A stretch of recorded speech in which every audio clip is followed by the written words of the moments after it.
Two men stared at the map of Europe, though they were never in the same room. One was in Berlin, his mind burning with visions of empire. The other was in Moscow, convinced, perhaps desperately, that the man in Berlin would never strike so soon. It was June 1941, and the largest invasion in human history was about to begin. 3 million German soldiers, with 500,000 more from Allied nations, stretched from the Baltic to the Black Sea. Tanks rumbled forward under the summer sun. Stuka dive bombers circled in the sky. Somewhere in the quiet villages of Western Russia, children played in the dirt, unaware that by sunrise, their homes would be in flames. For Hitler, Operation Barbarossa was more than a military campaign. It was an ideological war, a crusade to destroy the Soviet state, seize its land, and annihilate its people. For Stalin, it was an unthinkable betrayal. Even after his generals warned him the Germans were massing along the frontier, he ignored them. He ignored the reports from spies, and so, when the first shells fell, the Red Army was caught between disbelief and chaos. What followed was a clash of extremes, the precision of Blitzkrieg against the vastness of the Soviet Union, modern mechanized armies against the brutal Russian landscape, human ambition against the limits of endurance. In the coming months, cities would vanish, armies would be swallowed whole, and the fate of millions would hang in the balance. This is the story of how one gamble, launched in the heat of summer, would end in the dead of winter, and how its failure sealed the fate of the Third Reich. In the winter of 1940, the war in Europe seemed to be moving in Hitler's favor. France had fallen in just 6 weeks. Britain was bloodied but still standing. And in the East, the Soviet Union remained bound by the Molotov-Ribbentrop Pact, a fragile truce that had carved Poland in two and bought Hitler the time he needed to wage war in the West. But that truce was never meant to last. In Hitler's mind, the war against the Soviet Union was inevitable. It was not simply a campaign for territory. It was the heart of his worldview, a struggle for Lebensraum, the living space he believed Germany needed to dominate the world. The fertile plains of Ukraine, the oil fields of the Caucasus, and the great cities of the Russian heartland, these were prizes he believed would feed his empire for centuries. Planning began in secret. On December 18, 1940, Hitler signed Directive No. 21. The title was simple: Operation Barbarossa. The orders were clear. The Red Army would be crushed in a lightning campaign before it could retreat into the depths of Russia. Army Group North would seize Leningrad. Army Group Center would drive to Moscow, and Army Group South would sweep into Ukraine. Hitler estimated it would take no more than 5 months. Meanwhile, in Moscow, Joseph Stalin's worldview made him blind to the danger. He believed Hitler would never risk a two-front war while Britain still fought. Reports from Soviet intelligence poured in warnings of German troop movements, intercepted communications, even direct messages from spies embedded in Berlin. But Stalin dismissed them as British disinformation meant to push the USSR into conflict. Along the 800-mile frontier, life was deceptively quiet. German soldiers prepared for war under the cover of military exercises. Soviet border troops drilled without ammunition, their rifles locked away in storehouses to avoid provoking the Germans. Towns along the frontier lived in uneasy peace, their people unaware they were standing on the edge of a storm. By June 21, 1941, over 3 million Axis soldiers were in position. Behind them stood 3,500 tanks, 7,000 artillery pieces, and nearly 3,000 aircraft. In the stillness of that summer evening, there was no hint of the chaos about to be unleashed. At precisely 3:15 a.m. the next morning, the first German shells would fall, the horizon would burn, and the Eastern Front would become the largest and most brutal battlefield in history. At 3:15 a.m. on June 22, 1941, the night sky over the Soviet frontier split apart. Thousands of German guns opened fire in unison, their thunder rolling across the plains from the Baltic Sea to the Black Sea. Villages lit up in orange flashes as shells ripped through homes, barracks, and command posts. The ground shook beneath the weight of the barrage, and the air filled with the metallic howl of incoming rounds. Within minutes, the Luftwaffe swept across the border in waves. Stuka dive bombers screamed downward, their sirens shrieking terror before the bombs struck. In the first hours alone, over 1,000 Soviet aircraft were destroyed, many still lined up neatly on runways, their pilots caught sleeping in nearby barracks. The Red Air Force was being annihilated before it could even take to the sky. On the ground, 3 massive spearheads lunged forward. Army Group North, under Field Marshal Wilhelm von Lieb, pushed toward Leningrad through the forests and lakes of the Baltic. Army Group Center, commanded by Field Marshal Fedor von Buch, unleashed its armored fists toward Minsk and ultimately Moscow. Army Group South, under Field Marshal Gerd von Rundstedt, drove into the wheat fields of Ukraine, aiming for Kiev and the Black Sea coast. German panzer divisions surged ahead at frightening speed, slicing through the Soviet frontier like a blade through cloth.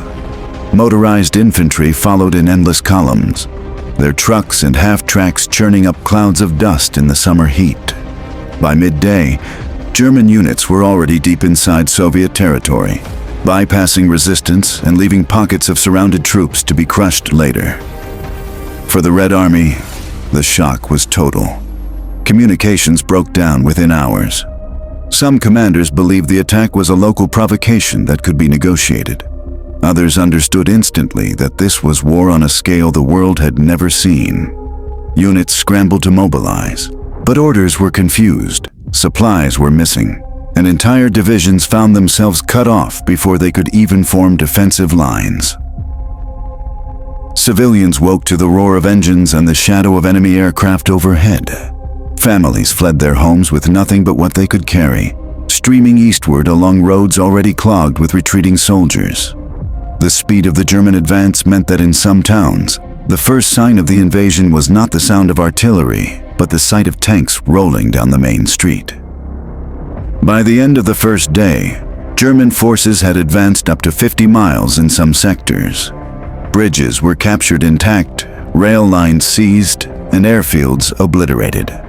The Soviet Western Front was unraveling, and the road to the heart of the USSR lay open. In the north, the German offensive swept into the Baltic states with the force of a tidal wave. Army Group North, under Field Marshal Wilhelm von Lieb, spearheaded by General Erich Höppner's 4th Panzer Group, tore through Lithuania and Latvia in a matter of days. The terrain was a patchwork of forests, rivers, and farmland. But the German advance moved like water, finding every gap, bypassing strong points and encircling defenders. By June 26th, the city of Daugavpils, a vital bridgehead over the Daugava River, was in German hands. The capture was swift, almost surgical. Soviet defenders fought hard, but German tanks burst across the bridges before demolition charges could be detonated. With the river crossed, the road to Estonia and Leningrad lay open. For the people of the Baltic, the invasion was a complex storm of emotions. Many had lived under Soviet occupation since 1940 and had seen their leaders deported, their culture suppressed, and thousands sent to labor camps in Siberia. To some, the Germans appeared as liberators, at least in the first days. They soon learned that Nazi occupation brought its own brand of brutality, mass arrests, executions, and the opening stages of the Holocaust. The Soviet 8th and 11th Armies, badly mauled in the opening Blitz, tried to regroup along the Luga River, south of Leningrad. Stalin ordered that the city must not be surrendered under any circumstances. Reinforcements poured in raw recruits, factory workers, even teenage volunteers hastily armed and sent to dig defenses in the marshy ground. In the sweltering summer heat, they carved trenches, felled trees for barricades, and strung barbed wire across the approaches. German reconnaissance units could already see the faint silhouette of Leningrad's church spires on the horizon. Hitler believed the city would fall quickly, its defenders overwhelmed before winter.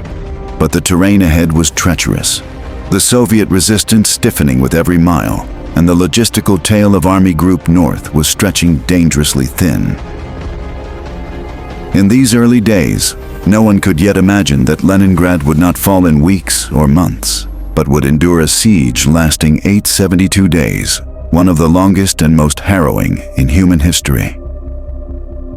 While the North braced for siege, Army Group Center was carving a path toward Moscow, smashing through Soviet defenses in a series of battles that would leave entire armies encircled.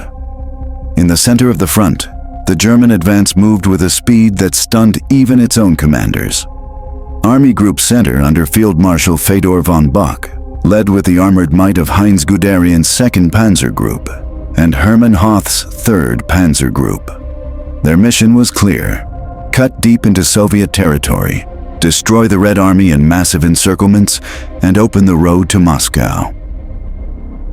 The first great clash came at Bialystok in Minsk. In the last week of June, the pincer movements of Guderian and Hoth slammed shut behind the Soviet Western Front. Over 300,000 Soviet troops were trapped in a pocket that collapsed in less than a week. Entire divisions ceased to exist, their men marching into captivity under the summer sun, the roads lined with the wreckage of tanks and artillery pieces abandoned in the retreat. The success emboldened the Germans. The front was collapsing so fast that some commanders began to believe the Soviet Union might crumble in a matter of weeks.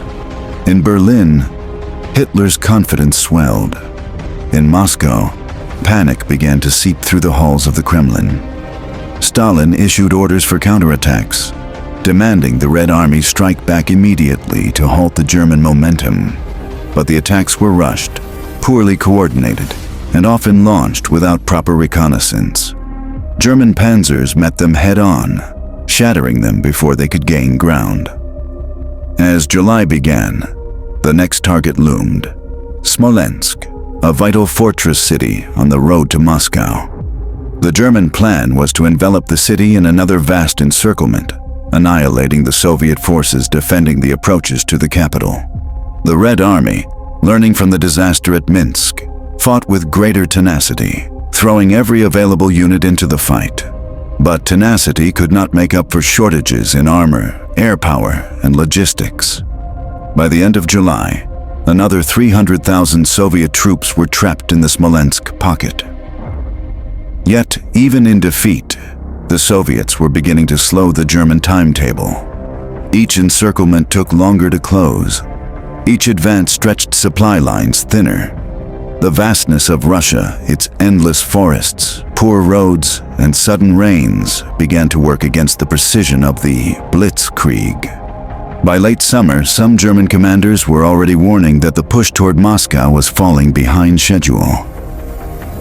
Still, the drive continued, and with it, the growing belief in Berlin that one final, decisive blow could end the war in the east before winter. But in the south, another front was blazing with its own ferocity as Army Group South began its massive push into Ukraine, a campaign that would bring victories as well as the seeds of disaster.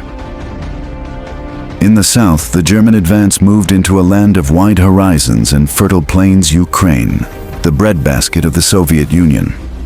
Army Group South, commanded by Field Marshal Gerd von Rundstedt, had the most ambitious and complex objectives of the invasion: capture Kiev, secure the Dnieper River crossings, seize the Black Sea ports, and push toward the rich oil fields of the Caucasus. The terrain here was different from the forests of the north and center. Open fields stretched for miles, broken only by small villages and rolling hills. This gave the Germans an advantage in mobility, allowing their tanks and motorized infantry to sweep forward quickly. But it also meant that defending forces had nowhere to hide, and civilians found themselves exposed to the full force of war. Soviet resistance in the south was fierce from the start. Many Ukrainian troops fought with desperation, aware that surrender could mean death or deportation. Others, still bitter from the Soviet purges and the famine of the 1930s, saw the Germans as a potential liberation from Stalin's rule, at least until they learned the brutal reality of Nazi occupation. By late July, German forces had crossed the Bug and Dniester rivers, driving deep into Ukraine.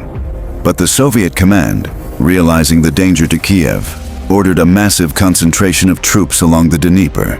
This set the stage for one of the largest encirclement battles in history.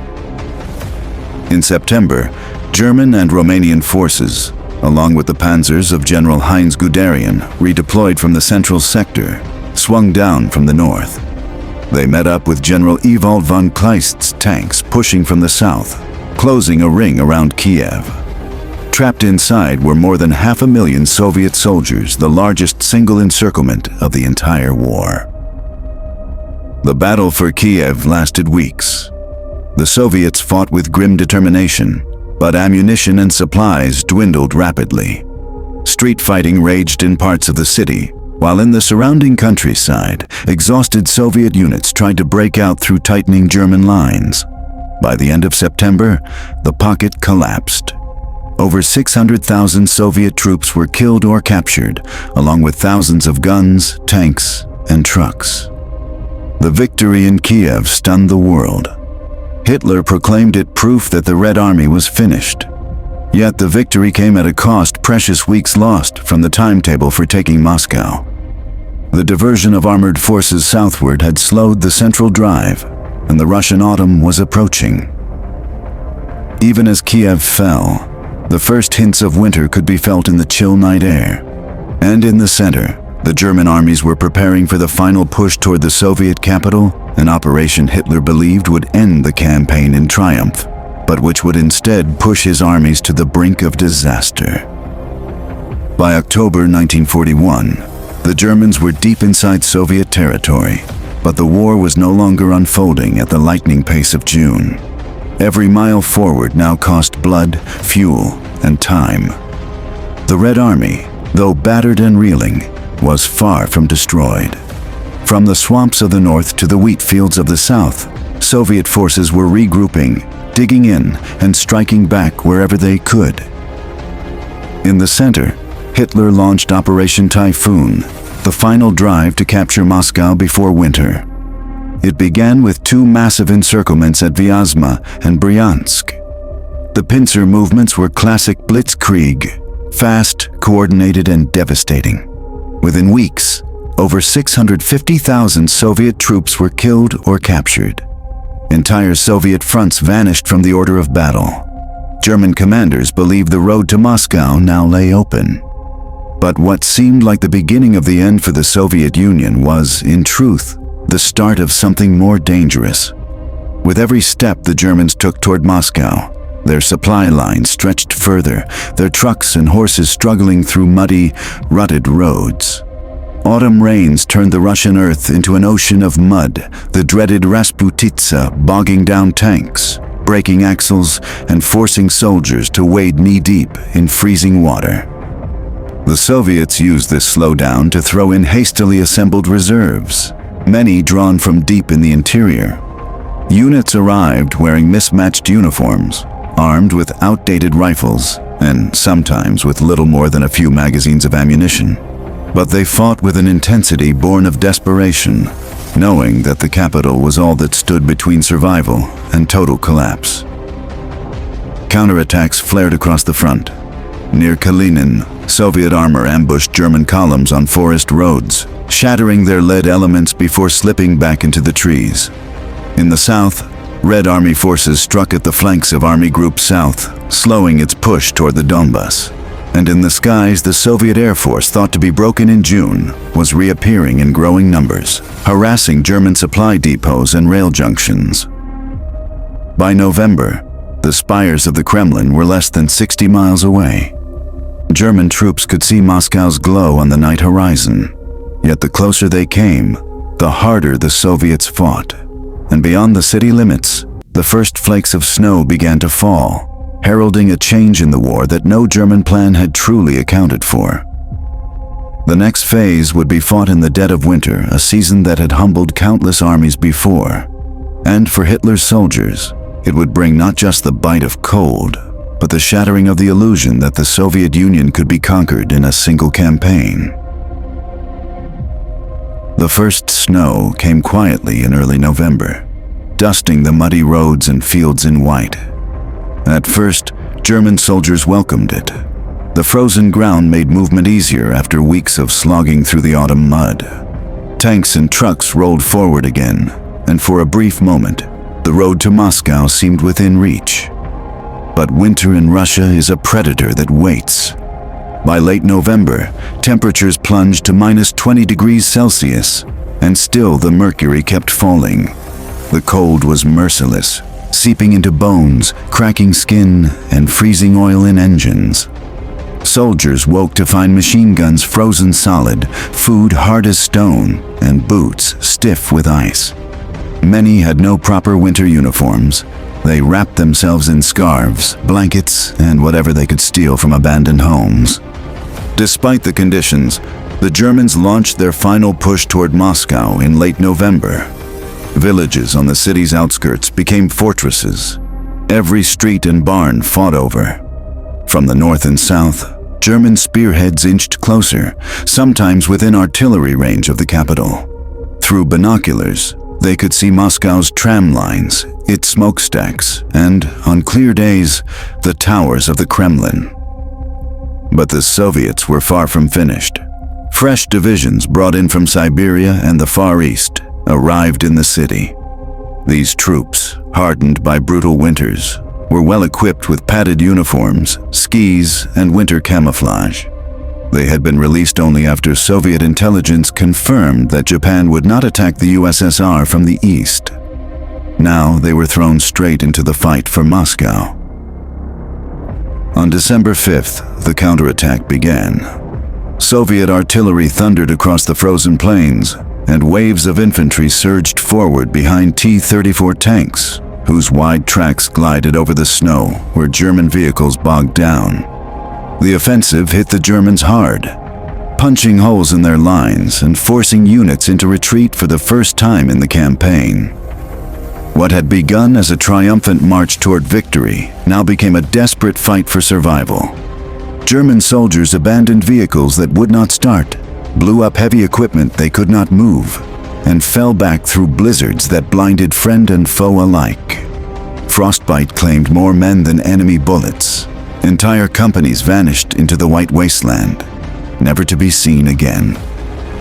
By the end of December, the Wehrmacht had been driven back up to 150 miles from Moscow.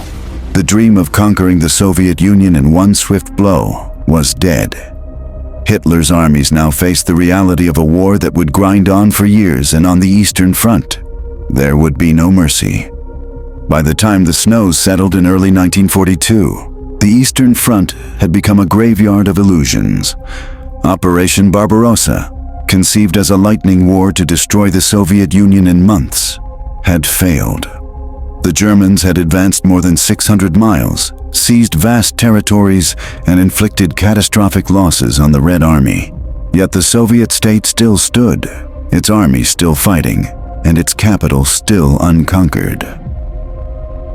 The cost was staggering. German casualties in the first 6 months reached over 750,000 killed, wounded, or missing. The Red Army's losses were far greater, more than 3 million soldiers killed or captured, along with untold numbers of civilians caught in the storm. Cities lay in ruins, entire villages erased from the map, and the countryside was littered with burned-out tanks, shattered artillery, and mass graves hidden beneath the snow. For the civilian population, the suffering defied description. In the occupied territories, Nazi rule brought mass executions, forced labor, and the systematic starvation of millions. The Holocaust began in earnest on the Eastern Front, with mobile killing units, the Einsatzgruppen, following behind the front lines to annihilate Jewish communities and other targeted groups. In the Soviet rear, Stalin's regime responded with its own ruthlessness. Scorched earth policies that left nothing for the advancing Germans, forced deportations of suspect nationalities, and executions of those accused of defeatism. Strategically, the failure of Barbarossa was a turning point in the war. The Wehrmacht had been forced into a long, attritional conflict it could not afford to fight. Supply lines were overstretched. The element of surprise was gone, and the Soviets had shown they could endure staggering losses without collapsing. From this moment onward, Germany would be on a slow, bloody road toward defeat in the east, a road that would pass through battles like Stalingrad, Kursk, and the siege of Leningrad. For the soldiers who survived the first campaign, the memory of 1941 would haunt them. They had marched in the warmth of summer believing victory was inevitable, only to be driven back in the frozen darkness of winter. The Eastern Front had revealed itself for what it truly was, a place where no victory came without unbearable cost, and where the war would devour millions before it was over. Operation Barbarossa was more than a military campaign. It was a collision of ideologies, a clash of empires, and one of the most brutal struggles in human history. And when it ended, it left behind not just a shattered battlefield, but a scar across Europe that would shape the world for generations.